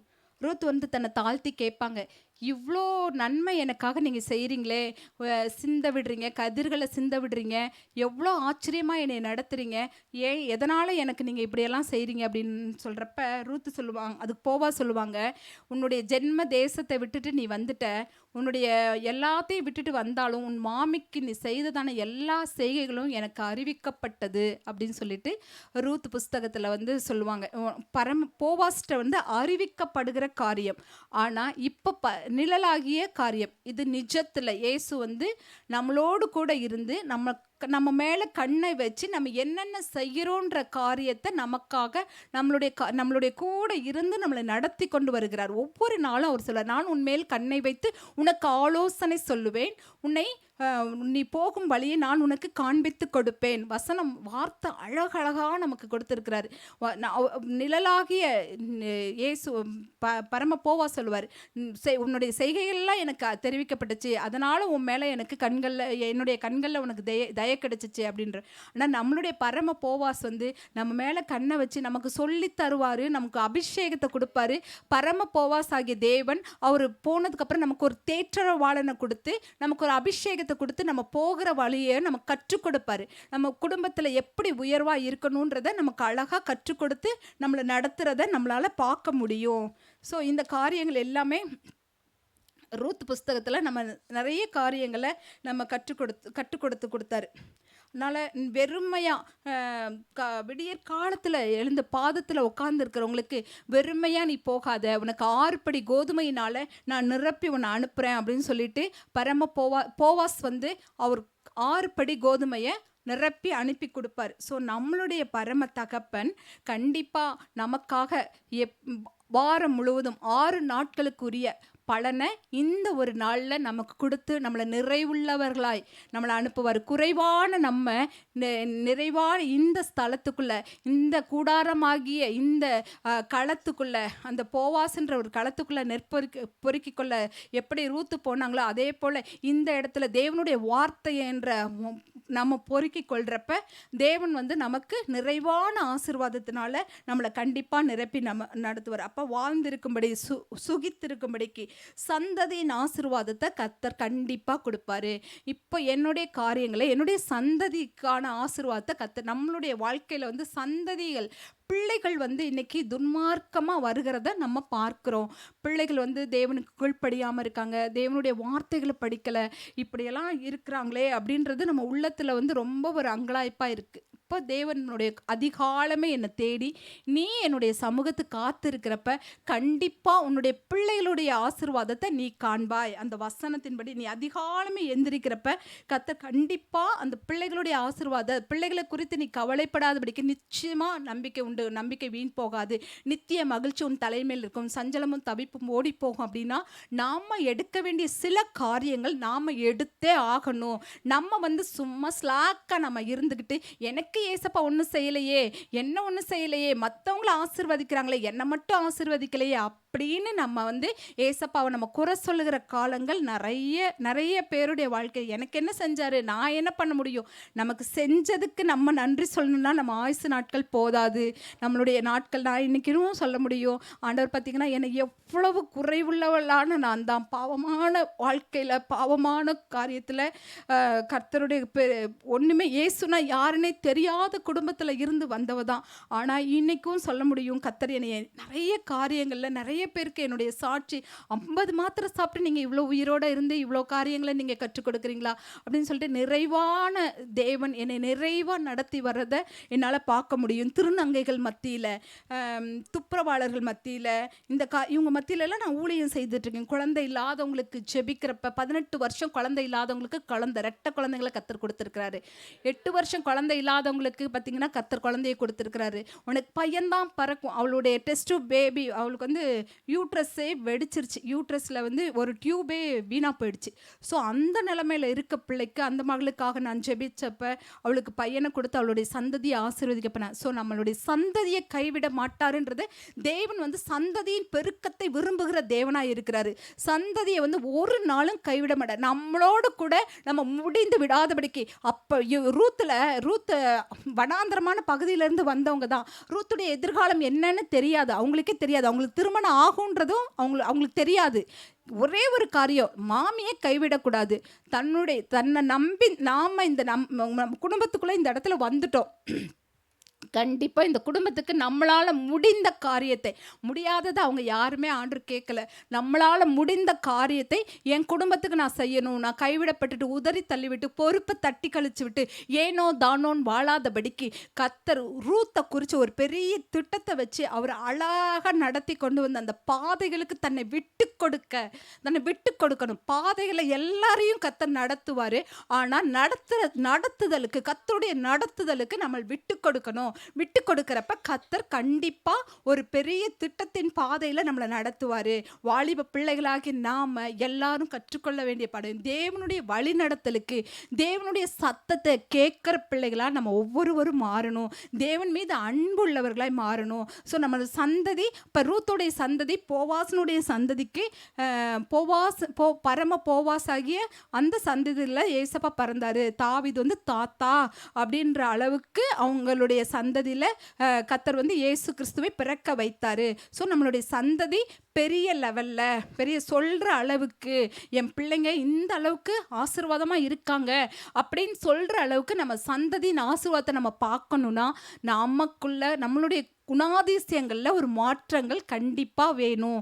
அப்போ நம்மளால் முடியாது, தேவனுடைய பலத்தினால தான் முடியும். பலத்தினாலும் அல்ல, பராக்கிரமத்தினாலும் அல்ல, உம்முடைய ஆவியினாலே ஆகும் என்று சொல்லப்பட்டதான வசனத்தின்படி ஒவ்வொரு நாளும் அதிகாலை எழும்பி அவருடைய அபிஷேகத்தில் அவரை ஆராதிக்கிற வேளையில் அந்த அபிஷேக மழை நம்ம இடத்துல காணப்படும். நம்ம கிறிஸ்துவர்களாக இருக்கிறாங்க. நம்ம இன்னைக்கு நிறைய டைவர்ஸ் கேஸ்களை நம்ம பார்க்குறோம். ஏன் அப்படின்னா நம்ம இடத்துல விட்டு கொடுக்கறது இல்லை, சகிப்புத்தன்மை இல்லை, அந்த அபிஷேகம் நம்மகிட்ட கிரியை செய்கிறது இல்லை, தேவனுடைய வார்த்தைகள் நம்ம படிக்கிறது இல்லை. தேவன் இந்த புஸ்தகத்தை எழுதி கொடுத்துருக்கிறாரு, இதை நம்ம படிக்கிறோம், அதை வாழ்க்கையில் அபியாசப்படுத்துறது இல்லை. ஸோ இந்த காரியங்கள் எல்லாமே நம்ம செய்கிறப்ப அநேக நம்மளுடைய வாழ்க்கையை பார்க்கும் பொழுது நம்ம சொல்லாமலேயே இயேசுவை அறிந்து கொள்ளுவாங்க. நான் இன்றைக்கும் என் கடையில் 100 பிள்ளைங்க வேலை செய்கிறாங்க. எல்லாரும் என்னை தாய் ஸ்தானத்தில் வச்சு பார்க்க காரணம் என்னென்னா, நான் அந்த பிள்ளைகள் மத்தியில் சொல்லுவேன், இயேசுப்பா இருக்கிறாரு, நீ இருந்த வண்ணமாக இருக்கிறதுக்காக இந்த கடைக்குள்ளே உன்னையே கொண்டு வந்து வைக்கல, அடுத்த லெவலுக்கு போகணும் அப்படின்ற காரியத்தை நான் கற்றுக் கொடுப்பேன். அதே போல் நம்ம ஆரம்ப காலத்தில் நம்ம இருந்த நிலைமை வந்து நம்ம சாதாரண ஒரு பிலீவராக நம்ம குட்டி பிள்ளைய இந்த பாப்பா மாதிரி நம்ம இந்த இடத்துல வந்து உட்காந்துருக்கலாம். ஆனால் கற்றுக்கொள்ள படிப்படியாக நம்ம காலேஜ் பிஹெச்டி எல்லாம் முடித்து அப்படிப்பட்ட ஒரு உன்னதமான நிலைமையிலிருந்து நம்ம அநேகருக்கு ஊழியக்காரங்களா, அநேகருக்கு தேவனுடைய சத்தியத்தை பறைசாற்றுவர்களா நமக்குள்ள அந்த அபிஷேகம் பெருகி காணப்படணும். அதை தான் தேவன் விரும்புகிறாரு. அப்படிப்பட்ட ஒரு காரியத்தை தான் வாலிப பிள்ளைகள், வாலிப தம்பிமார்கள் இன்னைக்கு இருக்காங்க. ஆண்டவர் கிருபையினால் சொல்கிறேன், உண்மையாலும் உங்களுக்கெல்லாம் ஒரு நல்ல எதிர்காலத்தை கர்த்தர் கண்டிப்பாக வச்சிருக்கிறாரு. அது இல்லாமல் உங்களை தீர்மானத்தின்படி தான் உங்களை அழைச்சி கொண்டு வந்து இந்த இடத்துல வச்சிருக்கிறாரு. உங்கள் செய்கைக்கு தக்க பலனை கண்டிப்பாக கட்டளையிடுவார். இன்னைக்கு வந்து நம்ம ஏதோ இந்த இடத்துல வந்து உக்காந்தோமே, ஏதோ ஒரு காரியத்துக்காக நம்மளை இந்த இடத்துக்கு கொண்டு வரலை. ஆண்டவர் சொல்லியிருக்காரு, தேவனால் கூடாத காரியம் ஒன்றுமே இல்லை. ஆவிக்குரிய நம்ம வந்து எல்லாரும் நம்ம வந்து, அதாவது போவாஸ் வந்து வறிய நிலைமையில் இருக்கதான ஒரு பெண்ணை திருமணம் பண்ணி அவங்களுடைய சந்ததியை பார்க்க உதவி செஞ்சார். நம்ம பரம போவாஸ் ஆகிய தேவனை நம்ம பற்றி கொண்டதுனால ஆவிக்குரிய ரீதியில் யாரெல்லாம் இன்னைக்கு பின்தங்கி இருக்காங்களோ அவங்களெல்லாம் நம்ம மோட்டிவேட் பண்ணி, ஒரு கொக்கோ ப்ராக்டிஸ் நம்ம எப்படி விளையாடுறப்ப அவங்களெல்லாம் தட்டி கொடுத்து எல்லாரும் இணைஞ்சு ஓடுறப்ப தான் அந்த கேம் ஜெயிக்கும். ஸோ நம்ம வந்து இன்னைக்கு வந்து ஸ்லாக்காக நம்மளால் என்ன ஆக போகுது அப்படி இல்லாதபடிக்கு நம்ம ஒவ்வொருவரும் தட்டி கொடுத்து தேவ ராஜ்யத்துக்கு நம்ம எல்லாரும் உழைக்கிறவர்களாக மாறணும் அப்படின்றது தான் தேவனுடைய பெரிதான திட்டம். அந்த திட்டத்தில் தான் நம்ம எல்லாரையும் இணைச்சி வச்சிருக்கிறாரு. ஸோ இங்கே எல்லார் மேலேயும் ஒரு தேவ திட்டம் இருக்குது. எனக்கு தெரியாது, என் மேலே இவ்வளோ பெரிய திட்டம் இருக்குன்னு தெரியாமல் நான் என்ன பண்ணேன், 50 மாத்திரையே தூக்கி சாப்பிட்டுட்டு நம்ம சாகலான்னு நினச்சேன். ஆனால் இன்னைக்கு நினைக்கிறேன், எவ்வளோ பெரிய தேவ திட்டம். 120 பிள்ளைகளுக்கு நான் இங்கேருந்து சத்தியத்தை சொல்லிக் கொடுக்குறேன், கீழ்ப்படியணும்னு சொல்லிக் கொடுக்குறேன். பிள்ளைகளுக்கு, சின்ன குட்டி பிள்ளைகளுக்கு சத்தியத்தை சொல்லிக் கொடுக்க, அந்த பிள்ளைங்க ஏசப்பாவுடைய அன்பை அழகாக ருசி பார்க்குறாங்க. ஸோ அந்த பிள்ளைகள் மத்தியில் அரும்பு என்ன சொல்லுவாங்க, விதை வந்து சின்ன 100% பலனளிக்கக்கூடிய ஊழியம் வந்து இந்த குட்டி பிள்ளைங்களுடைய ஊழியம். அந்த ஊழியத்தை கர்த்தர் எனக்கு கொடுத்துருக்கிறாரு. வாலிப பசங்க முன்னாடி என்னுடைய கடைக்கு ஒரு தம்பி வந்தாங்க, குடிச்சிட்டு பயங்கர குடி. அப்போ நான் பார்க்குறப்ப, தம்பி உங்கள் பேர் என்னப்பா அப்படின்னு சொன்னேன். அதுக்கு அவங்க சொன்னாங்க, ஆண்டி என் பேர் எது கேட்குறீங்க, நான்லாம் குடிச்சிட்டு வந்திருக்கேன், நான் இப்படி தான் இருப்பேன், என்னையெல்லாம் என்னத்துக்கு என் பேர் கேட்குறீங்க அப்படின்னு சொன்னாங்க. இல்லை தங்கம், சும்மா தான் கேட்டேன் அப்படின்னு சொல்லிட்டு, என் பேர் சுகுமார் அப்படின்னா, நான் குடிச்சிட்டு தான், நான் இப்படி தான் இருப்பேன் அப்படின்னு பட்டன்லாம் கழட்டி விட்டுட்டு ரொம்ப மோசமாக இருந்தான். ஆண்டவரே அப்படின்ட்டு எங்கள் சர்ச்சில் வந்து ஜாமக்கார ஜபக்குறிப்புன்னு ஒரு டீம் போட்டு நாங்கள் செஞ்சிட்ருக்கோம். அப்போ ஜபக்குறிப்பில் எழுதி வச்சு, ஆண்டவரே இந்த சுகுமாரை நீங்கள் தொடணும், அவனுக்குள்ளே இருந்த கிரீன் ஆவி சுட்டரிக்கப்படணும்னு சொல்லி ஜோம் பண்ணிகிட்டே இருந்தோம் பாருங்கள். ஜோம் பண்ண ஆண்டவர் பல மாதங்கள் கழித்து அந்த தம்பியை சந்திக்கிறதுக்கான ஒரு சூழ்நிலையை கர்த்தர் வாய்க்க பண்ணி கொடுத்தார். அந்த பையன் அவங்க டீ குடிச்சிட்ருக்கான். காலையில் எங்கள் கடையில் டீ குடிச்சிட்டு 5 மணிக்கு நான் கடை எப்பவும் திறக்க மாட்டேன். ஒரு காலகட்டத்துக்காக நான் கடை திறக்க வேண்டிய சூழ்நிலை இருந்துச்சு. போகிறப்ப, தம்பி நீங்கள் அவங்க அத்தைக்கிட்ட கேட்டேன், இவன் எப்படி இப்படி ஆனா அப்படின்னு சொன்னேன். இவன் பயங்கர குடிகாரனாக இருந்தான்ப்பா, என்னவோ தெரில, பரவாயில்ல, அவங்க அம்மா வந்து ஃபாரினில் இருக்காங்க, இவன் குடிக்கிறானே கொண்டு வந்து இங்கே திருந்துறதுக்காக ஒரு ஹோமில் ஒரு இந்த குடிப்பாங்கள்ல, அந்த திருந்துறதுக்காக கொண்டு வந்து அந்த இடத்துல விட்டுட்டு போனாங்க. இப்போ நம்ம வீட்டிலேருந்து இவன் திருந்திட்டான், இப்போ இன்றைக்கி அவன் ஃபாரின் கிளம்புறான் அப்படின்னு சொன்னப்போ என்னுடைய கண்களில் கண்ணீரை கர்த்தர் கொடுத்தார். என்னுடைய ஜெபங்களை நம்ம பார்க்குற ஒவ்வொருவருக்காகவும் நம்ம ஜெபிக்கிறோமே, அந்த ஜெபங்களை இன்றைக்கி எந்த அளவுக்கு கிரியை செய்திருக்கு, அந்த மகன் கடந்து போகிறப்ப நான் அவங்க அத்தைக்கிட்ட நான் சொன்னேன், இவனுக்காக நான் இன்னைக்கு பாரத்தோடு ஜெபிச்சேன், என்னுடைய கண்ணீரின் பலனை இன்னைக்கு நான் பார்த்தேன். நம்ம ஒவ்வொருவருக்காகவும் நம்ம ஜெபிக்கணும். நம்ம மேலே விழுந்த அது கடமை. நிச்சயமாகவே இந்த ஜனங்கள் சந்திக்கப்படுவார்கள். எப்படியாக நம்ம தேவனை கொடுத்துடணும். எப்படி கொடுப்போம், நம்ம வாய்ஸை மட்டும் ஆக்டிவேட் மட்டும் பண்ணி விட்டோன்னா போதும். ரீசார்ஜ் பண்ணுற ஒரு தேவன். நம்ம இயேசு நல்லவர் என்பதை மட்டும் நம்ம சொல்லிடணும். எப்படிப்பட்ட பஸ்ஸில் நாங்கள் போவோம். பஸ்ஸில் நான் அதிகமாக ட்ராவல் பண்ணுவேன், கோயம்புத்தூர் டு ஈரோடு. நான் வந்து எப்போவுமே சர்ச்சுக்கு வந்து நாங்கள் ஈரோடு எங்கள் சர்ச்சில் தான் எனக்கு ஊழியங்கள்லாம் கொடுத்துக்கப்பட்டிருக்கனால எங்கள் போதகர் கீழே தான் நான் இருக்கணுன்றதுனால நான் அந்த சர்ச்சுக்கு தான் போயிட்டுருக்கேன். அப்போ எங்கள் பஸ்ஸில் அதிகமாக நான் ட்ராவல் பண்ணுறப்ப அதிகமாக பிள்ளைகளுக்கு நான் ஜெபிப்பேன். வாலிப பிள்ளைங்களுக்கு ஏசப்பா ரொம்ப நல்லவர்ப்பா அப்படின்னு ஒவ்வொரு பிள்ளைங்க சொல்லுவாங்க, ஆண்டி இன்னைக்கு ரொம்ப கடினமான ஒரு சூழ்நிலையில் வந்தேன், இந்த பைபிள் கொடுத்தீங்க, எனக்கு ரொம்ப அழுகையாக வருது, என்னையும் நேசிக்க இந்த மாதிரியெல்லாம் சாமி இருக்காங்களா அப்படின்னு சொல்லிட்டு பிள்ளைங்க நிறைய கேட்பாங்க. ஸோ இந்த மாதிரியான காரியங்கள் நம்ம வந்து நமக்கு கொடுத்ததான பொறுப்பில் நம்ம தட்டி கழிக்காமல், நம்மளை ஆண்டவர் தாயின் கருவில் உருவாகும் முன்னே நம்மளை தெரிந்தெடுத்து வச்சிருக்காரு அல்லவா. கண்டிப்பாக நம்ம இன்னைக்கு இந்த காரியத்தெல்லாம் நம்ம செய்கிறப்ப நம்மளை குறித்து ஆண்டவர் ஒரு நல்ல தீர்க்க தரிசன வசனம் ஒன்று கொடுத்தாரு எனக்கு. அதில் வந்து இந்த காரியம் எப்படி முடியுமோ அப்படின்னு, இந்த காரியத்தை முடிக்காமல் இந்த காரியத்தை வந்து பைபிளில் ரூத்தில் இருக்கும், இந்த காரியத்தை என்னமா முடியுமோன்னு சிந்திச்சுட்டே இருப்பாங்க ரூத்து சொல்லிட்டு. அப்போ இந்த காரியத்தை முடிக்க மட்டும் அவர் தூங்க மாட்டாருன்னு சொல்லிட்டு மாமியார் சொல்லுவாங்க. அதே போல் தான் இன்னைக்கு நம்மளும் நம்ம காரியம் இன்னைக்கு இந்த கூடாரத்துக்குள்ளே வந்திருக்கிற ஒவ்வொருவருடைய வாழ்க்கையிலும் என்னுடைய காரியம் எப்படி முடிக்குமோ அப்படின்னு நம்மளுடைய ஒரு கேள்விக்குறியாக நம்ம இந்த இடத்துல வந்திருக்கலாம். ஆனால் இஸ்ரவேலின் தேவன் கீழே அடைக்கலமாய் வந்த உங்களுக்கு நிறைவான பலன் அவர்னால கிடைக்கும். கண்டிப்பாக கிடைக்கும். ஏன்னா நான் ஒரு ஜீவனுள்ள சாட்சியா என்னை எத்தனையோ பேருக்கு ஆசீர்வாதமாக இந்த இடத்துல கொண்டு வந்து வச்சிருக்கிறாரு. ஸோ எத்தனை காரியங்களை என்னை கொண்டு கர்த்தர் நடத்தி வராரு. என்ன எப்படி முடியுமோ அப்படின்ற ஒரு கேள்விக்குறிக்கு சந்ததியை கொடுத்து ஆசீர்வதித்து சந்ததியின் ஒரு ஓபேத் என்கிற ஒரு சந்ததியின் மூலிமா கர்த்தர் அவங்க நகோமிக்கு வந்து தன்னுடைய மடியில் தாளாற்ற ஒரு அபிஷேகத்தை ஒரு பாக்கியத்தை கர்த்தர் அந்த நாட்களில் கொடுத்ததை நம்ம பார்க்கலாம். அதே போல் இன்றைக்கும் நம்மளுடைய சந்ததியின் மேலே ஒரு கிருபையை கர்த்தர் கண்டிப்பாக வைப்பார். இன்றைக்கி என்னுடைய பிள்ளைகள் வந்து பார்த்திங்கன்னா, எனக்கு ஒரு பையன் ஒரு பொண்ணு. பாப்பா வந்து BSc psychology 3rd year final year படிச்சுட்ருக்காங்க. தம்பி வந்து கிரிக்கெட்டில் வந்து 10th படிக்கிறாங்க. கிரிக்கெட்டில் வந்து அவனுக்கு ரொம்ப வாஞ்சையாக இருந்ததுனால கர்த்தர் கிருபையினால நாங்கள் காரைக்குடி பகுதியில் அவனுடைய டோர்னமெண்ட் எல்லாம் நடந்துட்டுருக்கிறதுனால நானும் தம்பி இன்றைக்கி காரைக்குடி பகுதியில் தம்பிக்காக நாங்கள் இருக்கிற இந்திய சிஎம் ப்ராக்டிஸ் டோர்னமெண்ட் இப்போ நடந்துச்சு. ஒரு நல்ல அவனுக்கு வந்து சிஎம் ப்ராக்டிஸில் அவனுக்கு 3000 கேஷ் ப்ரைஸ் கிடைக்க கர்த்தர் உதவி செஞ்சார். நெக்ஸ்ட் லெவலில் சென்னை போகிறதுக்கும் கர்த்தர் அதுக்கான வழிவாசல்களையும் கர்த்தர் திறந்து கொடுத்துருக்காரு. ஸோ என் பிள்ளைங்க 2 பேரும் நல்லா ஜெபிப்பாங்க, நல்லா அந்நிய பாஷை பேசுவாங்க, அபிஷேகம் பெற்றிருக்காங்க. ஞாயிற்றுக்கிழமை இப்போ என் பையன் பார்த்தீங்கன்னா சர்ச்சில் இருப்பான். நான் என் பிள்ளைகளை பற்றி நான் கவலையே பட மாட்டேன். எனி டைம் ஃபோன் அவங்க கையில் தான் இருக்கும். ஆனால் நான் பிள்ளைகளை பற்றி கவலையே பட மாட்டேன். ஏன் அப்படின்னா தேவன் அவங்களோடு கூட இருக்கிறாரு. அவங்கள தேவன் பார்த்து கொண்டாரு. அவங்க கையில் நான் ஒப்பு கொடுத்துட்டேன். தேவன் என் பிள்ளைகளை நடத்திட்டுருக்காரு. ஸோ நம்ம வந்து தேவனுடைய காரியத்தில் நம்ம கண்ணோக்கமாக இருந்து கர்த்தருக்காக தேவன் அவருடைய வார்த்தைகளின்படி நம்ம நடக்கிறப்ப நம்ம பிள்ளைகளுடைய வாழ்க்கையில் ஆசீர்வாதத்தை கண்டிப்பாக நம்ம பார்க்கலாம். பொருளாதாரத்துலேயும் கண்டிப்பாக ஒரு மாற்றத்தை கண்டிப்பாக கர்த்தர் நமக்கு கொடுப்பாரு. ஏன்னா நான் வந்து ஆசீர்வாதமாக இருந்தால் தான் எனக்கு கர்த்தர் இவ்வளோ நன்மைகளை செய்தாருன்னு உங்கள் முன்னாடி நான் ஒரு ஜீவனுள்ள சாட்சியாக நிற்க முடியும். நான் ஒன்றுமே இல்லாமல் கர்த்தர் நல்லவர்னு மட்டும் எப்படி உங்களுக்காக நான் சொல்ல முடியும்? இன்றைக்கி கர்த்தர் வந்து என்னை ஆசீர்வதித்து என்னை பழுகி பெருக வச்சதுனால தான் என் கர்த்தர் நல்லவர், என் கூட இருக்கிற தேவன் மகா பெரியவர், சர்வ வல்லமை உள்ள தேவன். அன்னைக்கு உலர்ந்த எலும்புகள் போல தான் என்னுடைய வாழ்க்கை.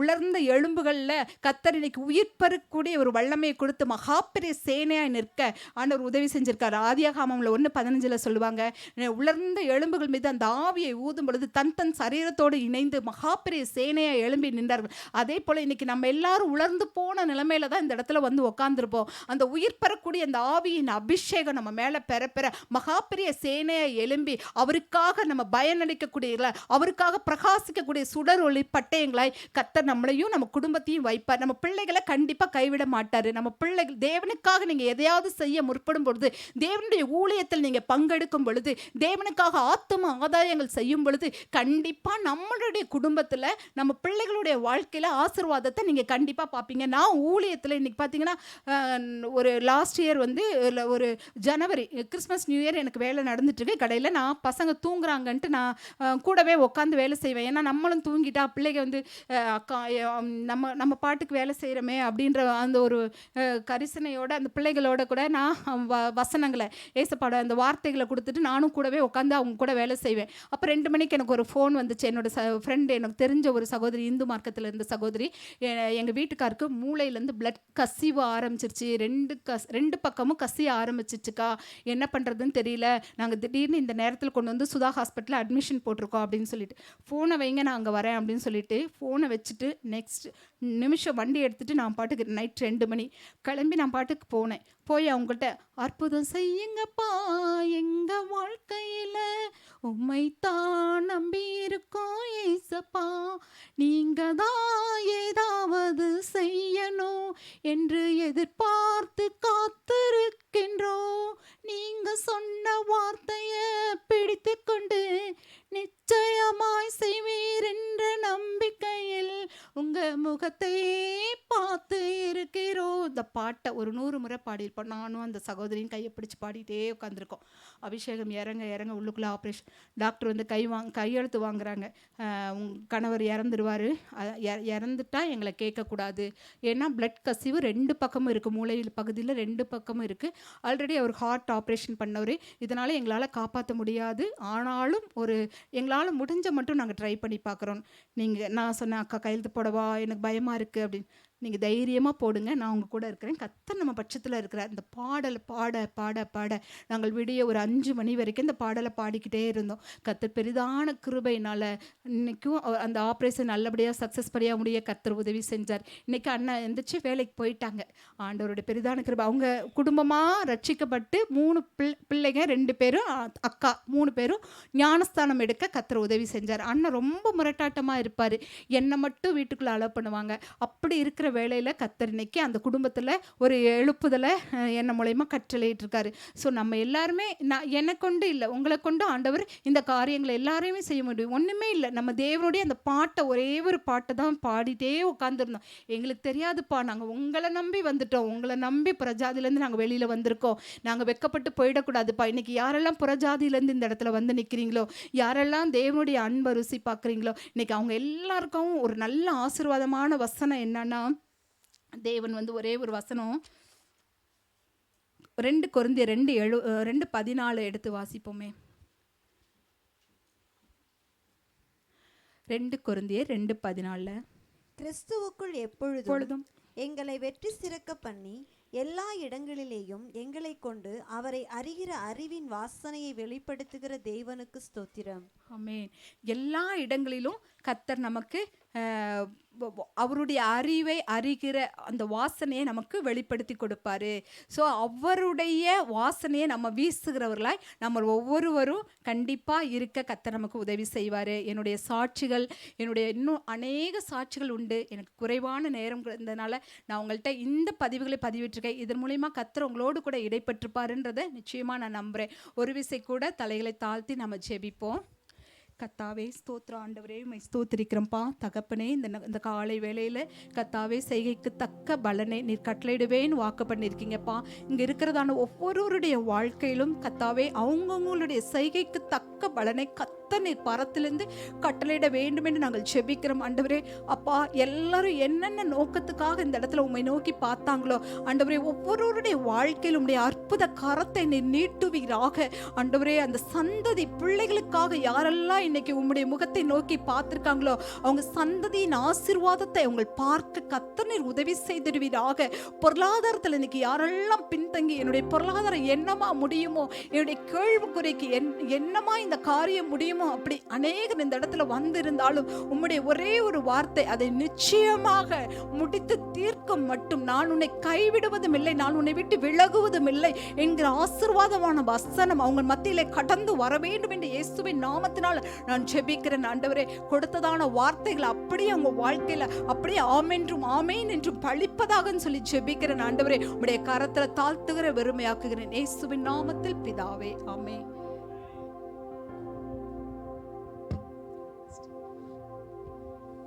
Praise the Lord. Hallelujah. கரங்களை தட்டி ஆண்டவருக்கு நன்றி சொல்வோமா? கர்த்தர் பேசின நல்ல வார்த்தைகளுக்காக நல்ல உற்சாகமாய் அப்பாவுக்கு நன்றி சொல்லுவோம். Hallelujah. நம்ம வாழ்க்கையில் ஒரு அற்புதம் இன்னைக்கு நடக்கட்டும். Hallelujah. ஆமென். அற்புதம் நடக்கட்டும். விசுவாசிக்கிறவர்கள் நிச்சயமாய் அந்த நன்மையை பெறுவார்கள். நிச்சயமாய் முடிவுண்டு. Hallelujah. ஆமீன். எதிர்பார்க்கிற முடிவு உங்கள் வாழ்க்கையில் இருக்கிறது. ஆமீன். ஒரு மோவாபிய ஸ்திரீயை தேவன் ஆசீர்வதித்தது உண்மை என்றால் உங்களுடைய வாழ்க்கையிலும் நல்ல கரங்களை தட்டி அதை ரிசீவ் பண்ணுங்க. ஆமீன். உங்கள் வாழ்க்கையிலும் அதை கர்த்தர் செய்வார். ஹல்லேலூயா. நல்ல அதை ரிசீவ் பண்ணுங்க இயேசுவின் நாமத்தில். ஓ ரஷாலாலமான ஹந்தராமான செக்கரேதனே நாங்கள் ரிசீவ் பண்ணுகிறோம் அப்பா. ஒரு ஆமேன், ஒரு ரூத்தை நீங்க கர்த்தாவே தொட்டு அவளுடைய வாழ்க்கையை நீங்க மாற்றினது போல எங்கள் வாழ்க்கையை நீங்க மாற்றுங்க. ஆமேன். ஹல்லேலூயா. இயேசு அந்த ஆமேன் அந்த வரலாறுல அந்த ஜீனியாலஜில ஆண்டவரே பிறக்கத்தக்கதாய் ரீகரபா சம்தராதன ரூத் கீழ்ப்பட்டதுனால ஆமேன் ஹல்லேலூயா ஒப்பு கொடுத்ததுனால ஆமேன் ஹல்லேலூயா தாழ்த்தினதுனால இயேசுவின் நாமத்தில் எங்களுக்கு அந்த தாழ்மை வரட்டும்.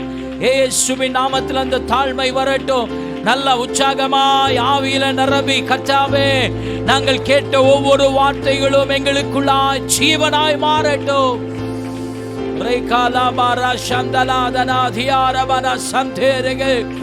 இயேசுவின் அதிகாரம் உள்ள நாமத்தில் அப்பா நாங்கள் அதை சுதந்திரித்துக் கொள்ளுகிறோம்.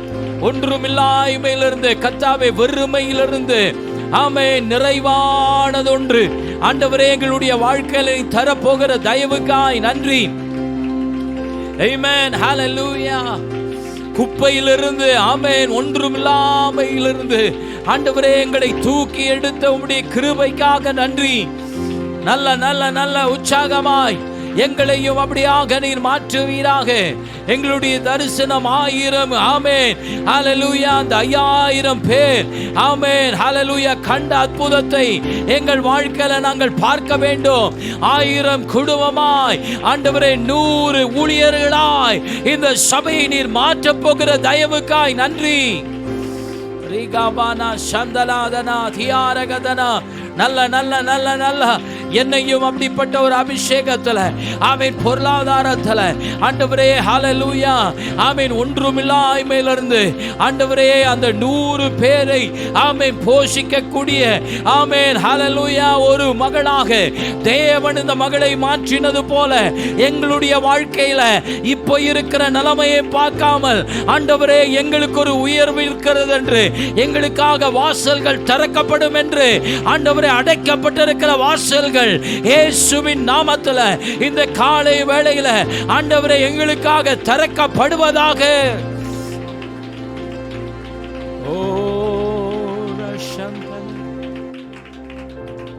உம்முடைய பாதத்தில் எங்களை அர்ப்பணிக்கிறோம். அருமையான சகோதரியின் குடும்பத்தையும் உம்முடைய பாதத்தில் ஒப்பு கொடுக்கிறோம். உங்க செய்கிற ஊழியங்களை நீங்க ஆசீர்வதிங்க, ஸ்தாபனங்களை ஆசீர்வதிங்க. இன்று கர்த்தாவே அந்த 6வது அவுட்லெட்டையும் இயேசுவின் நாமத்தில் ஆண்டவரே எல்லா தடைகளையும் மாற்றி கர்த்தர் அவங்க வாழ்க்கையில் கர்த்தாவே அந்த ஆமீன் இடத்தையும் ஆமீன் அந்த கடையும் கர்த்தாவையும் நம்முடைய பிள்ளைகளுக்காக திறக்கப்படுவதாக என்று ஜெபிக்கிறோம். எல்லாற்றையும் அனுகூலமாய் நீர் மாற்றி கொடுப்பீராக என்று ஜெபிக்கிறோம். கர்த்தருடைய கரத்தில் எங்களை அர்ப்பணிக்கிறோம். வந்திருக்கிற ஒவ்வொரு தேவ பிள்ளைகளை நீங்கள் ஆசீர்வதிங்க. அவங்க வாழ்க்கையில் அந்த வார்த்தைகள் கிரியை செய்யட்டும் என்று ஜெபிக்கிறேன். எங்களுடைய வாழ்க்கையில் அது நன்மையாய் மாறட்டும் என்று ஜெபிக்கிறேன். ஆசீர்வதிங்க இயேசுவின் நாமத்தில் ஜெபிக்கிறோம் நல்ல பிதாவே. காணிக்கைகளை கைகளில் எடுத்துக்கொள்ளுவோம், நாம் ஜெபிப்போம். எங்களை நேசிக்கிற பரலோக பிதாவே, எங்கள் கொடுக்கிற காணிக்கை நீங்கள் ஆசீர்வதிங்க. தேவனுடைய ராஜ்யம் கட்டப்படுவதாக.